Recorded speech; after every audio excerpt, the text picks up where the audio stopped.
ஜெய ஜெயசங்கர ஹர ஹர சங்கர. வாமாச்சாரம், அதனால உறவு எப்படி பாதிக்கப்படுறது, குடும்பம் எப்படி பாதிக்கப்படுறது, அதனால என்னென்ன ஒரு பிரச்சனைகள் அந்த குடும்பங்கள் குடும்பம் வந்து அனுபவிக்கிறது, இதனால என்னென்ன பாதிப்புகள் ஏற்படுறது, இதற்கு என்ன தீர்வு அப்படிங்கிறதுக்கான விழிப்புணர்ச்சி பதிவு தான் இது. இதனால் வரைக்கும் எங்களோட சேனலுக்கு நீங்க கொடுத்த ஆதரவுக்கு மிக்க நன்றி. இதே மாதிரி எங்களுடைய பயணத்துல நாங்க போடுற அத்தனை வீடியோஸ்க்கும் நீங்க ஆதரவு கொடுக்கணும் அப்படின்னு சொல்லிட்டு உங்களை வேண்டி கேட்டுக்கிறேன். இந்த பதிவு எதற்காக அப்படின்னு பார்த்தீங்கன்னாக்க, பிளாக் மேஜிக் எப்படி, அதாவது வாமாச்சாரம் அப்படிங்கிற பிளாக் மேஜிக் எப்படி ஒரு குடும்பத்தையே சின்ன பின்னமாக்குது, எப்படி ஒரு உறவை வந்து அது பாதிக்கிறது அப்படிங்கிறதுக்கான விழிப்புணர்ச்சி பதிவு தான் இது. சமீபத்தில் எனக்கு வந்து ஒரு குடும்பத்துல இருந்து எனக்கு ஒரு அழைப்பு வந்தது.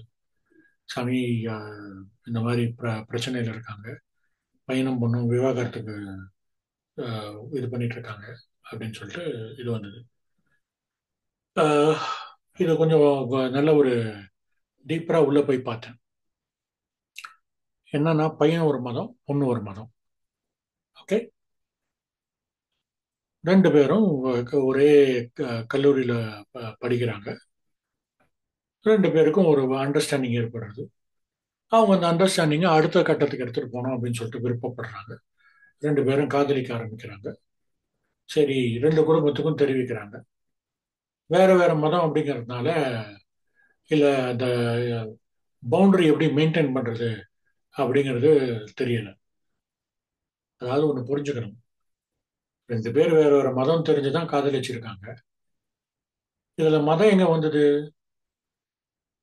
நீ வந்து, உனக்கு அந்த பொண்ணு தன்னுடைய மதத்தை ஃபாலோ பண்ணணும் அப்படின்னா, உன் மதத்துல தானே நீ வந்து யாராவது லவ் பண்ணியிருக்கணும். எதுக்கு வேற மதத்துல இருக்கிறவங்களுக்கு நீ லவ் பண்ண போன? பையனாகட்டும் பொண்ணாகட்டும், நான் வைக்கிற முக்கியமான வாதமே தான். நீ லவ் பண்ணது அந்த பையனையா, நீ லவ் பண்ணது அந்த பொண்ணையா, பொண்ணுடைய மதத்தையா? என் கேள்விக்கு என்ன பதில்? அப்போ அந்த பையனையோ பொண்ணையோ லவ் பண்ண அப்படின்னா மதம் எங்க வந்தது? மதத்தை மீறி வர்றது தானே காதல் அப்படி நீங்க சொல்றீங்க. அப்ப அங்க வந்து அந்த காதல் எங்க போச்சு? சரி, கல்யாணம் ஆயிடுச்சு. இந்த பொண்ணு வந்து, நீ வழிபடுற இடத்துக்கு நான் வரமாட்டேன், நான் என்னுடைய கடவுளை நான் வழிபடுறேன் அப்படின்னு சொல்லிட்டு தன்னுடைய கடவுளுடைய படத்தையும் எல்லாத்தையும் எடுத்துட்டு வந்து வீட்டில் வச்சா. இல்ல இல்ல, நாங்க வந்து வேற மதத்தை சேர்த்தவங்க, நீ அந்த கடவுளை வழிபடக்கூடாது அப்படின்னு சொல்லி பிரச்சனை பண்ற அப்படின்னா, அப்ப எதுக்கு நீ லவ் பண்ண? அந்த அன்பு எங்க போச்சு? ஒருத்தர் ஒருத்தர் மேல வச்சிருந்த அந்த நம்பிக்கை எங்க போச்சு? அந்த ஹோப் எங்க போச்சு? அடுத்த கேள்வி. ஓகே, சரி. இப்படி ஒரு இதுவா போய்கிட்டே இருக்கு ரெண்டு பேருடைய உறவுல. ஆனா ரெண்டு பேரும் ஊழல் கூடல் எல்லாம் நடக்குது. பொண்ணு வந்து கர்ப்பிணி பெண்ணாயிடுறான். என் மதத்து பிரகாரம் தான் இந்த குழந்தைய வளர்க்கணும், உன் மதத்து பிரகாரம் தான் குழந்தைய வளர்க்கணும் அப்படின்னு சொல்லிட்டு, எங்களோட மதத்துக்கு நீ மாறணும் அப்படின்னு சொல்லி குடும்பத்துக்குள்ள பிரச்சனை நடக்குது. அவனை என்னுடைய குழந்தையாவா நீ வந்து மாத்தணும்னு நினைக்கிற அப்படின்னு சொல்லிட்டு, குழந்தைய பெற்றவங்க வந்து சும்மா இருப்பாங்களா? அவங்க வந்து சில விஷயங்களை பண்றாங்க. அதாவது, ஆஹ், இதுல என்ன அப்படின்னாக்க, ஒ- அந்த உறவுல இருக்கிற ஒருத்தருக்கு சகோதரிகள் இருக்காங்க. ஓகே, சரி. அடுத்த அந்த ஆப்போசிட் பார்ட்னர் அவங்க பண்ண சில வேலைகள், அதாவது எவ்வளவு கிரிமினலா யோசிச்சு பண்ணியிருக்காங்க பாருங்க. ஒரு வழிபடுற ஒரு படத்தை எடுத்துன்னு வந்து தராங்க. நல்லா புரிஞ்சுக்கணும். வழிபடுற ஒரு படத்தை எடுத்துன்னு வந்து தராங்க. அதை வந்து பேக்கிங் மாதிரி வாங்கி வச்சுக்கிட்டு, ஓகே, நம்மளுடைய இவங்க தானே அப்படின்னு சொல்லிட்டு வாங்கி வச்சு வீட்டில் வந்து அதை வழிபட்டு எல்லாம் டெய்லி அதுக்கு வந்து அவங்க வந்து என்னென்னலாம் இது பண்ணணுமோ எல்லாத்தையும் பண்றாங்க. பிரார்த்தனை பண்ணணுமோ பண்றாங்க. என்ன ஆகுது? கூட பிறந்தவங்க இருக்காங்க இல்லையா, அவங்களோட வாழ்க்கையும் சேர்ந்து சின்ன பின்னமாகுது. ரெண்டு பேரும் கார், இவர் வந்து கார் வாங்கியிருக்காரு. கார் வந்து ஆக்சிடென்ட்டுக்கு ஆளாகுது. அதாவது எப்படி வந்து ஆக்சிடென்ட் ஆச்சுன்னே தெரியல. அந்த மாதிரி ஆக்சிடென்ட் ஆகுது. சின்ன பின்னமாயிடுது. உசுறு போயிடுச்சது பெரிய விஷயம். Okay, right. இவங்க வந்து என்ன பண்றாங்க? நீ வந்து நல்லா இருக்கணும் அப்படின்னு சொல்லிட்டு வந்து ஒரு சில விஷயங்களை கையில கட்டி விடுறாங்க. இப்படி போகுது. குடும்பம் சின்ன பின்னமாகுதுன்னு சொன்னாங்க. அஹ், கல்யாணம் ஆயிட்டு தனியா போறாங்க. அவங்க குடும்பத்துல பிரச்சனை வருது. திரும்ப வந்துடுறாங்க. ஓகே. சில பேர் வழி தவறி போயிடுறாங்க. இந்த மாதிரிலாம் நிறைய பிரச்சனைகளுக்கு ஆளாகுறாங்க. இதுக்கு என்னதான் தீர்வு அப்படின்னு சொல்லி தவிக்கிறாங்க. பையனுக்கு வந்து வேலை போயிடுது. ஓகே. நிறைய பிரச்சனைகள் அதுல, அதாவது ஒருத்தருக்கு வந்து வேலை போயிடுது. நிறைய பிரச்சனைகளுக்கு ஆளாயிட்டு என்ன பண்றதுன்னு தெரியாம தத்தளிக்கிறாங்க. அந்த நேரத்துல தொடர்பு கொள்றாங்க. அண்ட் இதை செய்யணும் அதை செய்யணும் அப்படின்னாக்க, ஏன் இதை செய்யணும்? இந்த வதந்தாவாதம் நிறைய இருக்கு.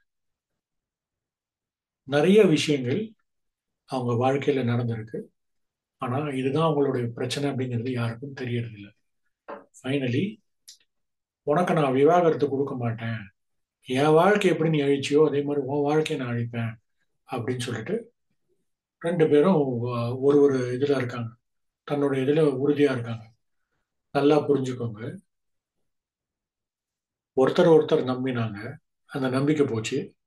ஒருத்தர் ஒருத்தர் விரும்பினாங்க, அந்த அன்பு போச்சு. ஒருத்தர் மேல ஒருத்தர் பாசம் வச்சாங்க, அந்த பாசம் போச்சு. என்னுடைய முன்னாடி ஒரு பதிவுல அப்வர்ட் ஸ்பைரல் டவுன்வர்ட் ஸ்பைரல்னு பேசினேன். அதற்கான எடுத்துக்காட்டு இது. ஓகே. அந்த அன்பு போச்சு, பாசம் போச்சு, நேசம் போச்சு. கடைசியில அவங்க வாழ்க்கை மோசம் போச்சு. ஓகே. ரெண்டு பேரும் ஒருத்தருக்கு ஒருத்தர், என்னுடைய இதுல நான் தெளிவா இருக்கேன், இது கொடுக்க மாட்டேன் அப்படிங்கிறதுல, நீ எனக்கு இப்படி பண்ணல, உனக்கு நான் இப்படி பண்றேன். அதாவது ஒருத்தர் ஒருத்தர் வாழறதுக்கு பதிலாக ஒருத்தருக்கு ஒருத்தர் பாடம் கத்து கொடுத்துக்கிட்டு இருக்காங்க. இதுதான் வாழ்க்கையா? இதுக்கு தான் கல்யாணம் பண்ணிட்டாங்களா? இதுக்கு தான் ரெண்டு பேரும் காதலிச்சாங்களா? இதுக்கு தான் ரெண்டு பேரும் குடும்பத்தோட எதிர்ப்பை மீறி கல்யாணம் பண்ணிட்டாங்களா? என் கேள்விக்கு என்ன பதில்? இன்னைக்கு இது நடக்கதா இல்லையா? எத்தனையோ குடும்பங்கள்ல நடக்கிறது. ஸோ நீ விரும்பினது அந்த பார்ட்னரையா, அவனுடைய மதத்தையா? நீ விரும்பினது அந்த பார்ட்னரையா, அவளுடைய மதத்தையா? என்ன ஆறுது இதுல? இந்த மத வெறியில நிறைய பிரயோகங்கள் நடக்கிறது. தெரியாம தத்தளிச்சு சின்னாபின்னமாயி நடுத்தருக்கு வந்து ஒரு சுலபமா சால்வ் பண்ணக்கூடிய ஒரு விஷயத்த தேவையில்லாம பிரிசிபிடேட் பண்ணி எங்கேயோ போயிடுது. அதுல வழிபட்ட அந்த இதனால அந்த பையன் வந்து எப்படியோ தொடர்பு கொண்டு வரான். இந்த மாதிரி ஆயிடுச்சு அப்படின்றான். நான் வந்து முதல்ல அலசி ஆராய்ஞ்சு என்னென்னலாம் நடந்திருக்கு அப்படிங்கிறத கம்ப்ளீட்டா பார்க்கறேன். பார்த்து அதுக்கப்புறமா பிரச்சனைக்கு ஒரு தீர்வு கொடுக்குறேன். தீர்வு கொடுத்தது மட்டும் இல்லாம கைப்பிடிச்சு நடத்தி கூப்பிட்டு போயிட்டு அவனுடைய வாழ்க்கைக்கு வந்து ஒரு முன்னாடி போறது எப்படி, அந்த சிக்கல்களிலிருந்து மீட்டெடுக்கிறது எப்படி அப்படிங்கிறதுக்கான வழிமுறைகளையும் விதிமுறைகளையும் வழிவகுத்து அதற்குரிய பாதையில் அந்த பையனை கூப்பிட்டு வந்து, ஓகே, ஒரு குறிப்பிட்ட பாயிண்ட்டுக்கு மேலே இது வந்து ஒர்க் அவுட் ஆகலையா, சரி ரெண்டு பேரும் ஒரு ஒரு சமரசமா போயிடுங்க அப்படின்னு சொல்லி என்னென்ன பிரயோகங்கள் பண்ணியிருக்காங்கன்றதை கண்டுபிடிச்சு அதெல்லாம் எடுத்து, அதாவது வழிபடுற தெய்வத்தோடைய ஒரு இதை வச்சு பிரயோகம் பண்ணியிருக்காங்க. வாகனத்துக்கு பண்ணியிருக்காங்க. ஓகே. அண்ட் வழி தவறி போனாங்கன்னு சொன்னேன் பார்த்தீங்களா, துணிமணியில பிரயோகம் பண்ணியிருக்காங்க. உள்ளேயே இருந்ததுனால ரொம்பவே சுலபமா போச்சு. சொல்லுவோம் இல்லையா, enemy within is the most dangerous than the enemy outsideன்னு சொல்லிட்டு. ஸோ அகச்சத்ரு, அகச்சத்ருனா குடும்பத்துக்குள்ள இருக்கிற அகச்சத்ரு, உள்ளுக்குள்ள இருக்கிற அகச்சத்ரு, குடும்பத்துக்குள்ள இருக்கிற அகச்சத்ரு ரொம்ப ஈஸியா போச்சு.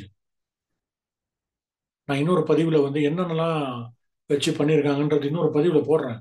ஏன்னா இது வந்து எல்லாருக்கும் தெரியணும் அப்படிங்கிறதுக்காக.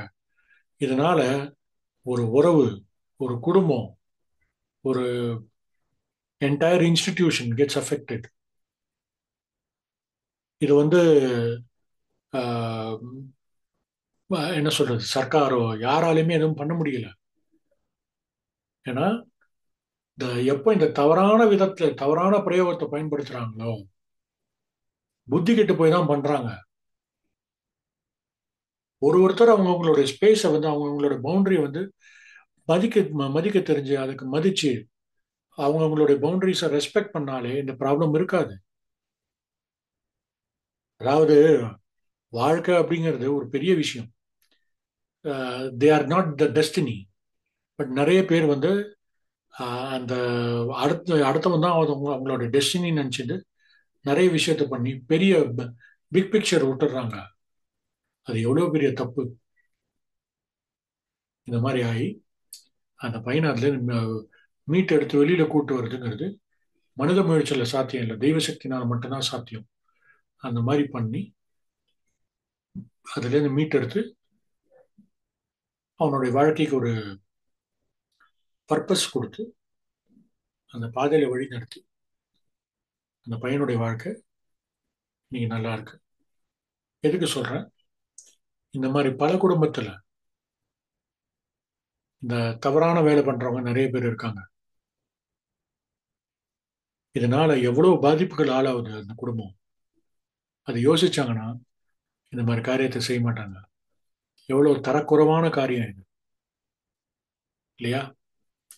ஸோ நீங்களோ உங்க குடும்பத்துல உங்களோட சொந்த பந்தங்களை, உங்களோட நெருங்கின உறவுகள்ல யாருக்காவது இந்த மாதிரி பாதிப்புகள் ஏதாவது ஏற்பட்டிருந்தா எங்களை தொடர்பு கொள்ளுங்க.